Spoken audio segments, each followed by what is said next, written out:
আপনার বাড়ির বা পরিবারের দৈনন্দিন সবজির চাহিদা পূরণের জন্য এতটুকু জমিতে শাকসবজি ও তরকারি চাষ করলে আশা করা যায় আপনার পরিবারের চাহিদা পূরণের জন্য যথেষ্ট হবে।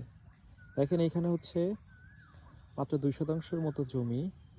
দেখেন এখানে হচ্ছে মরিচ গাছ আছে, এখানে শাকসবজি মানে ডাঁটা শাক, পুঁই শাক, ঢেঁড়স, আর ওই পাশে হচ্ছে ধনেপাতা গাছ, আর হচ্ছে ধুন্দুল গাছ, আর ওই সাইডে হচ্ছে টমেটো গাছ আছে। একটু কাছ থেকে আপনাদের দেখাই যে আপনার নিয়মিত বাজারে না যেয়ে আপনি তো সকালবেলা এখানে চলে আসেন, দেখবেন হচ্ছে আপনার বাজার থেকে যে এক ব্যাগ তরকারি কিনতেন সেটা কিন্তু আপনি এখান থেকেই নিয়ে যেতে পারতেছেন। এখানে কিন্তু কিছু পেঁয়াজের চারাও আছে। দেখেন এই যে অলরেডি ধুন্দুল কিন্তু ধরা শুরু করছে। আর এখানে হচ্ছে ইন্টারেস্টিং একটা ব্যাপার আছে, সেটা যদি দেখাই, সেটা হচ্ছে কত সুন্দর বোম্বাই মরিচের মরিচ। এখানে হচ্ছে নর্মাল যে মরিচটা আছে ওইটা। আর কিছু জিনিস দেখাই, এই যে দেখছেন এখানে কিন্তু শিমুলের তুলা পড়ে আছে, সাইডে একটা শিমুল গাছ রয়েছে।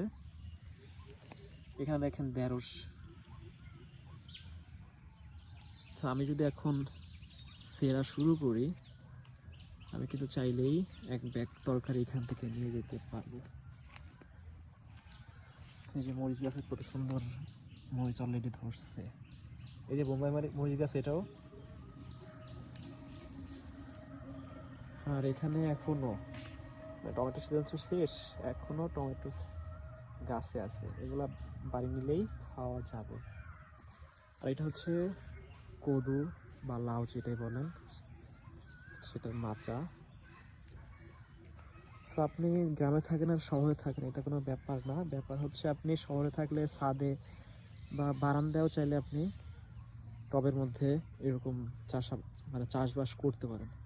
এটা শুধু আপনার পরিবারের সবজির চাহিদা পূরণ করবে না, এটা হচ্ছে আত্মার খোরাক। আপনি একটা গাছ লাগাবেন, গাছে পানি দিবেন, গাছটা বড় হবে, ফল দিবে।